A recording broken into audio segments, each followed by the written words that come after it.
Satan was defeated on the cross. शैतान क्रूस पर हरा दिया गया। That's the part which is hardly emphasized. ये वो भाग है जिस पर शायद ही जोर दिया जाता है। We hear a lot about Jesus died on the cross for us. हम बहुत कुछ सुनते हैं इस बारे में कि यीशु मसीह क्रूस पर हमारे लिए मरा, But that Jesus defeated Satan on the cross. पर यह कि यीशु ने शैतान को क्रूस पर हरा दिया। Satan was not defeated until Jesus died on the cross. शैतान तब तक हराया नहीं गया था जब तक यीशु मसीह उस क्रूस पर नहीं मरा। Even when Jesus was alive, he himself could overcome Satan. जब यीशु मसीह जीवित भी था तब वो खुद तो शैतान पर जयवंत हो सकता था, That's why but nobody else. पर उसके अलावा और कोई नहीं। That's why in the entire Old Testament, you read about Satan in Genesis 3. इसी वजह से संपूर्ण पुराने नियम में आप शैतान के बारे में उत्पत्ति इसके 3 अध्याय में पढ़ते हो, And then you hardly ever read about him in the whole Old Testament. और उसके बाद संपूर्ण पुराने नियम में आप शायद ही शैतान के बारे में सुन पाते हो। You don't find Satan attacking the prophets or any such thing. आप कभी नहीं देखते कि शैतान जो है वो भविष्यद्वक्ताओं पर हमला कर रहा है या ऐसी कोई भी बात आप नहीं पढ़ते, Because God restrained him. You read about Satan in Job. क्योंकि परमेश्वर ने उसे रोके रखा था। आप शैतान के बारे में अय्यूब की पुस्तक में पढ़ते हो, And there you read about how God restrained Satan from attacking Job beyond a certain limit. और वहां आप पढ़ते हो कैसे परमेश्वर ने अय्यूब को रोके रखा कि वो एक सीमा से बढ़कर अय्यूब पर हमला नहीं कर पाए। But otherwise you hardly hear about Satan in the Old Testament. पर उसके अलावा आप शायद ही शैतान के बारे में पुराने नियम में पढ़ते हो। But in the New Testament, पर नए नियम में as soon as Jesus came, you find he's constantly encountering the Satan and the demons in people. जैसे ही यीशु मसीह आता है आप पाते हो निरंतर यीशु मसीह शैतान का सामना कर रहा है, दुष्ट आत्माओं का जो लोगों में है उनका सामना कर रहा है। And then when you come to the Acts of the Apostles, you find the apostles were also encountering demons. और फिर जब आप प्रेरितों के काम में आते हो तो आप देखते हो प्रेरित जो थे वो भी शैतान के साथ और दुष्ट आत्माओं के साथ एक सामना, एक लड़ाई में थे। And then you come to the epistles, you find overcoming Satan is a major part of the Christian life. और जब आप पत्रियों में देखते हो तो तब आप देखते हो कि शैतान पर जयवंत होना ये मसीही जीवन का एक बड़ा हिस्सा है। Let me just show you 2 verses. मैं आपको 2 वचन दिखाना चाहूंगा। Hebrews 2 and verse 14 and 15. इब्रानियों की पत्री 2 अध्याय 14 और 15 वचन। Since the children share in flesh and blood, इसलिए जबकि लड़के मांस और लहू के भागी है, Jesus also took part of the same. तो वो आप भी उनके समान उनका सहभागी हो गया। Why? क्यों? Not just to forgive our sins, केवल हमारे पापों की क्षमा करने के लिए नहीं, which is true, वो तो सच है, so that he could die. You know, ताकि वो मृत्यु सह सके। he couldn't die unless he took on a human body. अब यीशु मसीह की मृत्यु तब तक नहीं हो सकती थी जब तक वो एक मनुष्य का शरीर न ले ले। But when he died, through that death, पर जब उसकी मृत्यु हुई, उस मृत्यु के द्वारा he made powerless the one who had the power of death, that is the devil. उसने उस मृत्यु के द्वारा उसे जिसे मृत्यु पर शक्ति मिली थी अर्थात शैतान को निकम्मा कर दिया। So as far as we know, up until the time that Jesus died, Satan had the power of death. और इसलिए जहां तक हम जानते हैं जब तक यीशु की मृत्यु नहीं हुई थी तब तक मृत्यु की सामर्थ्य शैतान के पास थी।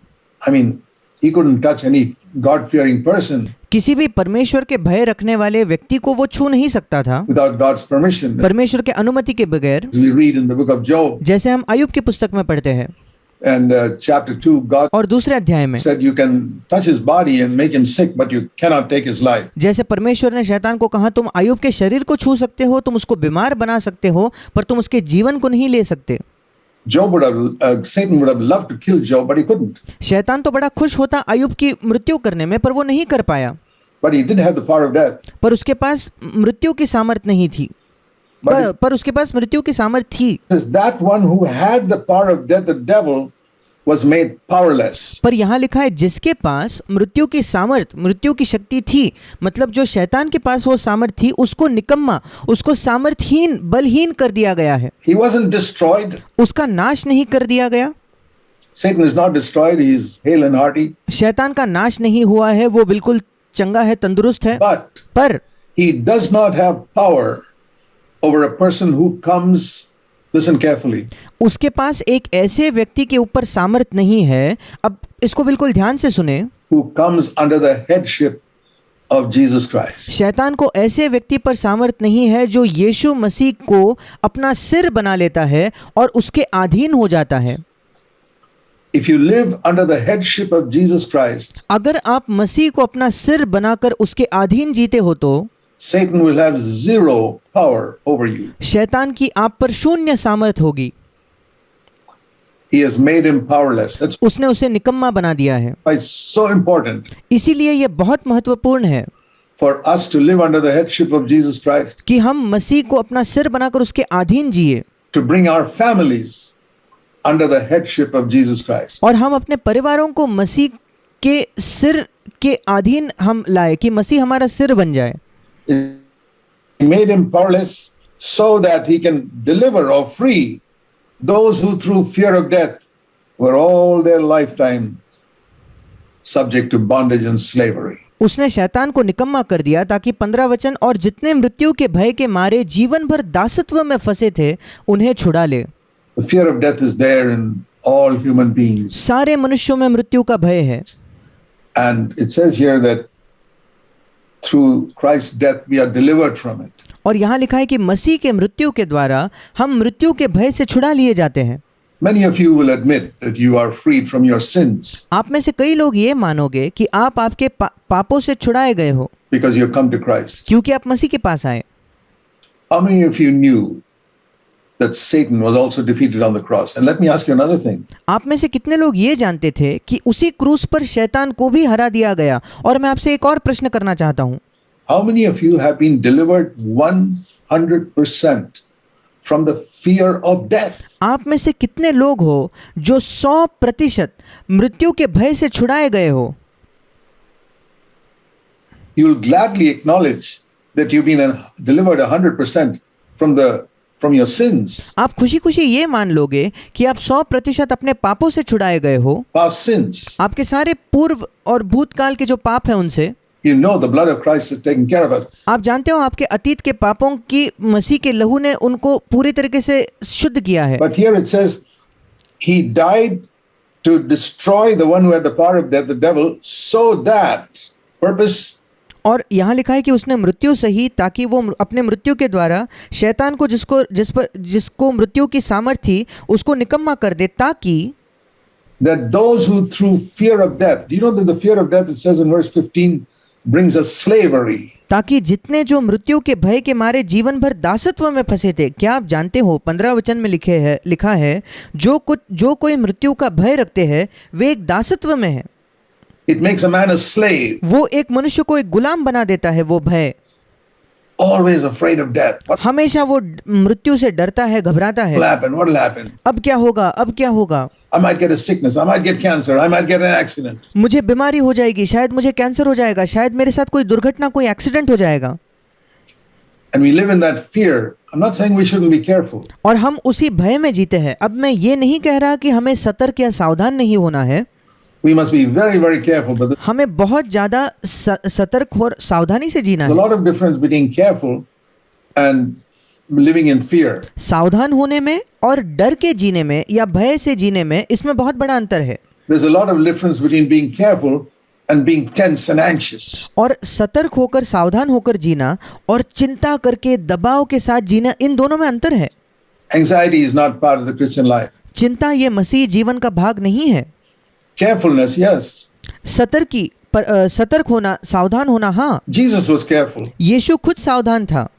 We read in the Gospels that sometime he would not go to some place where they were trying to kill him. हम सुसमाचारों में कुछ जगह पढ़ते हैं कि कभी-कभी यीशु मसीह कोई जगह नहीं जाता था क्योंकि वो जानता था कि वहाँ के लोग उसे मारने की कोशिश कर रहे हैं। That's just being carefulness. वो बस सतर्क था, सावधानी रख रहा था।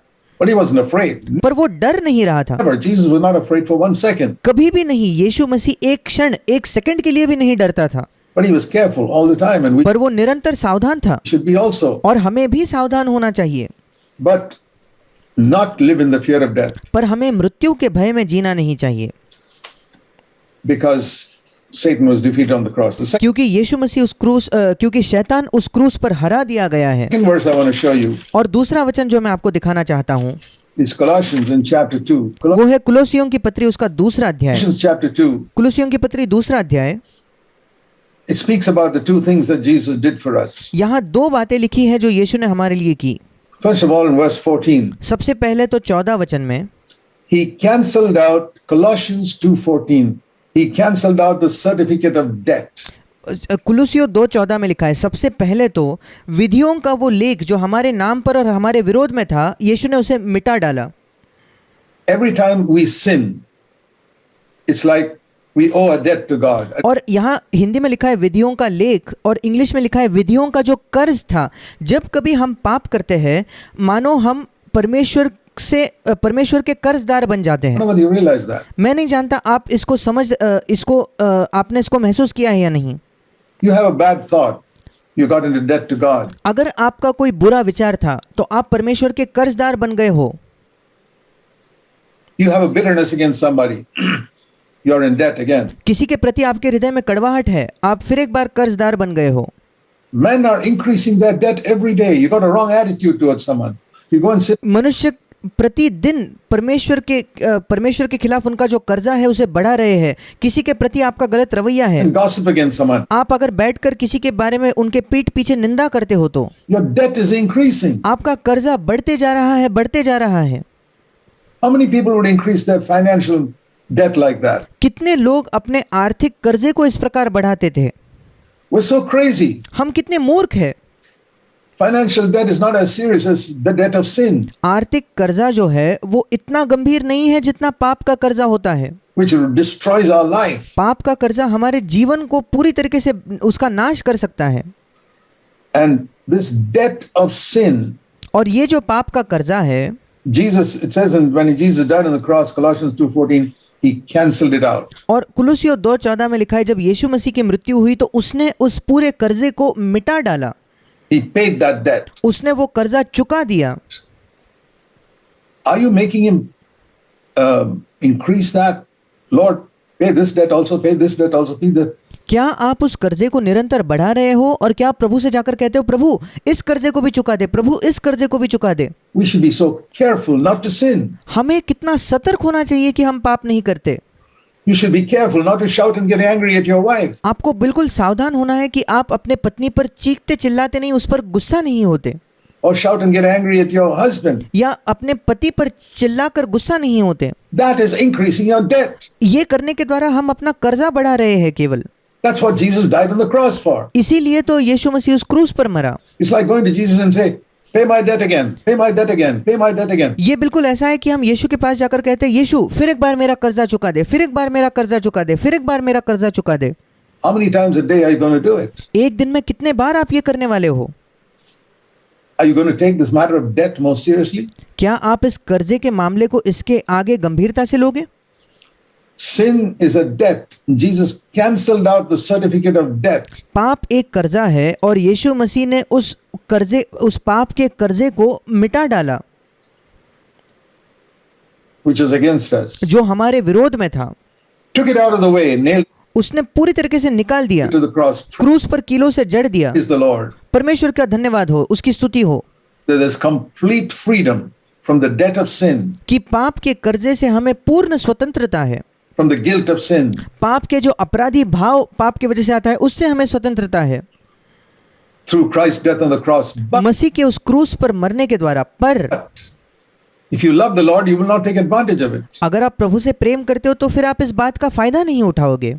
The more I meditate on the cross, the more I hate sin, even the slightest wrong attitude or thought. जितना ज्यादा मैं क्रूस पर मनन करता हूँ, प्रभु के प्रेम पर मनन करता हूँ, उतना ही ज्यादा मैं पाप से घृणा करता हूँ। एक छोटा सा रवैया क्यों ना हो, एक छोटा सा विचार क्यों ना हो किसी के बारे में बुरा, Or attitude or word या कोई छोटा रवैया या मेरा कोई छोटा शब्द or deed. या मेरा कोई काम।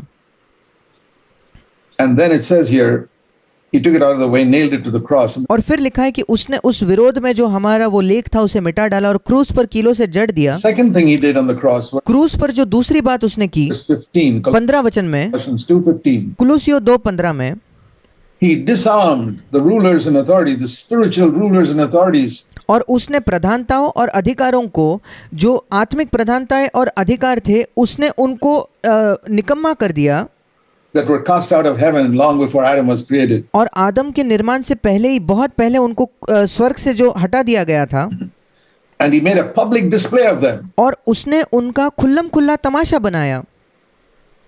On the cross, there was a public display that all the angels could see. उस क्रूस पर एक खुल्लम खुल्ला तमाशा हो गया इन सारी प्रधानताओं और अधिकारों का, जो सारे स्वर्गदूत देख पाते थे। And if you have the eyes of faith, you can see it too. और अगर आपके पास विश्वास की आंखें हैं तो आप भी इसे देख पाओगे। Most of you have had the eyes of faith to see Jesus taking your sins on the cross. आप में से अधिकतर जो लोग हैं उनके पास विश्वास की ये आंखें हैं, ये देखने के लिए कि यीशु मसीह ने उस क्रूस पर आपके पाप उठा लिए।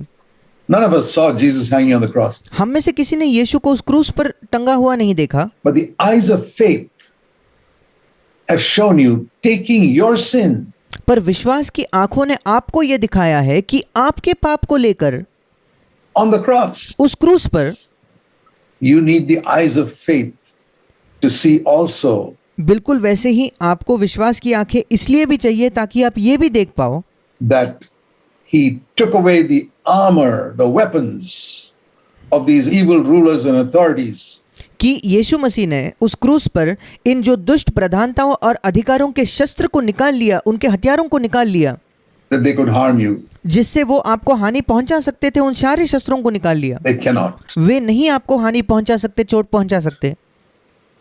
There is no place for even the slightest fear of Satan शैतान के थोड़े से भी भय की हमारे जीवन में कोई जगह नहीं है in our life. That Satan can attack us, कि शैतान हम पर हमला कर सकता है attack our families. या हमारे परिवारों पर हमला कर सकता है। He may try, वो कोशिश तो कर सकता है, but he's been disarmed. पर 15 वचन में हिंदी में यह नहीं लिखा गया, पर इंग्लिश में लिखा गया है कि उन प्रधानता और अधिकारों की सामर्थ छीन ली गई है, उनके हथियार छीन लिए गए हैं। It's like a snake. Satan is pictured like a snake. और मानो शैतान जो है उसका चित्रण किया गया है कि वो एक सांप के समान है। The snake is not being killed, वो जो सांप है उसे मार नहीं दिया गया, but पर it's being paralyzed. उसको मानो लकवा मार गया है। You know the difference between a dead snake and a paralyzed snake? एक मरे हुए सांप के बीच में और एक लकवाग्रस्त सांप के बीच का अंतर आप जानते हो क्या? You're not afraid of a paralyzed snake if you're sure it's paralyzed. अगर आप निश्चित हो कि एक सांप को लकवा मार चुका है तो आप उससे डरते नहीं। Satan can attack a Christian when शैतान एक मसीही पर केवल तभी हमला कर सकता है जब he opens the door for the devil. That's वो शैतान के लिए खुद से जाकर दरवाजा खोले। a different thing. That paralyzed snake becomes alive again. वो अलग बात है, तब वो लकवाग्रस्त सांप जो है वो फिर एक बार जीवित हो जाता है। But he's been defeated पर वो हरा दिया गया है and he has triumphed over all these evil forces. और इन सारे दुष्ट सामर्थ्यों पर उसने जय पाई है। Jesus triumphed over them on the cross. यीशु ने क्रूस पर उन पर जय पाई। Verse 15 made a public display of them. 15 वचन, और उनका खुल्लम खुल्ला तमाशा बनाया।